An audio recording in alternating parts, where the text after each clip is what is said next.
The Cheerful Pauper. Another incident came to Baruch's mind.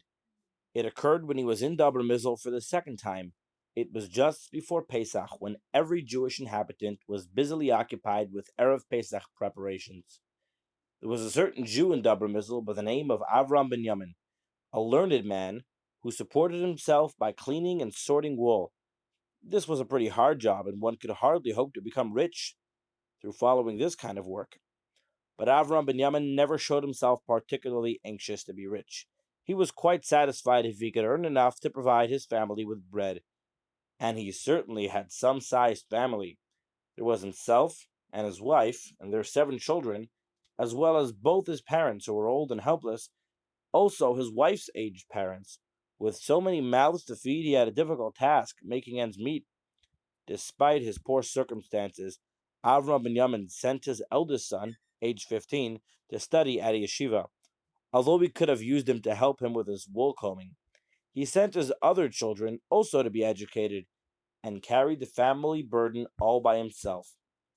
Despite his extreme poverty, Avram Binyamin gave charity generously, and his house was always open to anyone in need of a night's lodging or a meal.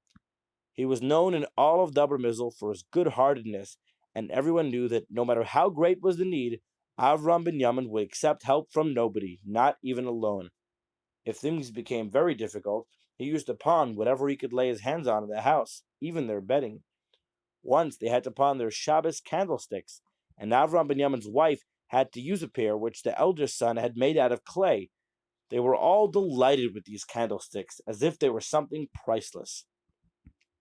Everyone knew that Avram Binyamin's first concern was for the 2 old couples beneath his roof, and then came his wife and children, and finally himself.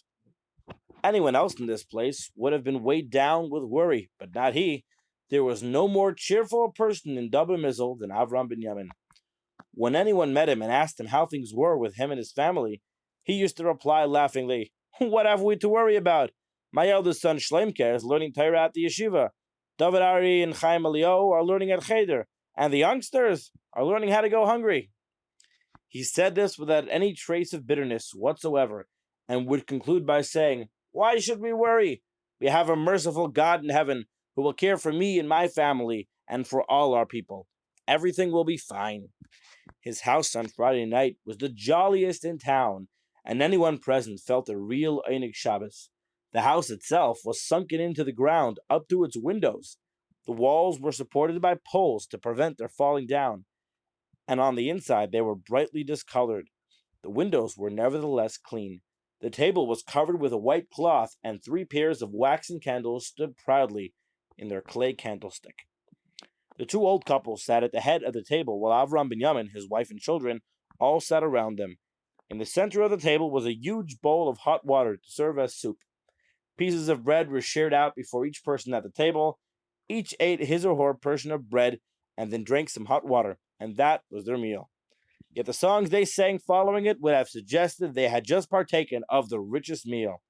Baruch's mind turned to that afternoon when, sitting alone in the Beis HaMedrash, he was startled to see 2 well-built Jews carrying in a man whose face was so covered with blood as to be unrecognizable. The poor man seemed more dead than alive and quite unconscious of all the noise and activity going on around him, for people seemed to be coming in from all sides. The injured man proved to be Avram Binyamin. No one knew the how and why of the matter. All that Baruch heard was that Avram Binyamin had been found in this state, under a tree, a few miles from Dober Mizzle on the road to Babinovich. He was too badly hurt to be able to say what had happened, and the 2 men had brought him into the Beis HaMedrash, as it was nearer than his home. He was still alive when the doctor called, but he could not give much hope for his recovery. When the people heard this, they set up a terrible cry and all started to recite the Hillel for the sick man. By this time, his family had gotten to know of the tragic accident, and all came running to the Beis HaMedrash, adding their cries to those of the other congregants. Baruch, of course, joined in the prayers, but he remembered quite clearly that he felt completely apart from the affair, as if it had no connection with him at all. And apart from hoping that poor Avram Binyamin would recover for the sake of all his dependents, Baruch felt himself somewhat irked that all the people and the noise they made interfered with his studying.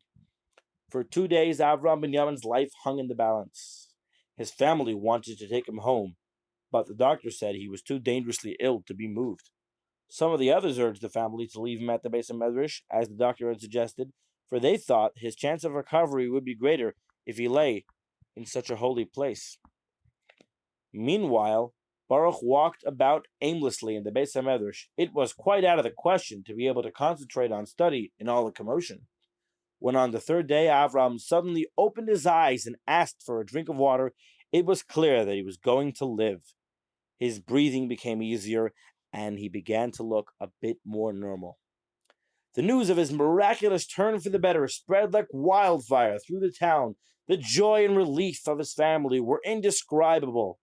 For Avram Binyamin was able to sit at the table a few nights later when Pesach came. They celebrated the Siddurim as cheerfully or more cheerfully than ever. Baruch remembered a little shamefully that his relief when Avram Binyamin was taken home was mostly a selfish one, for he would then be able to study again undisturbed.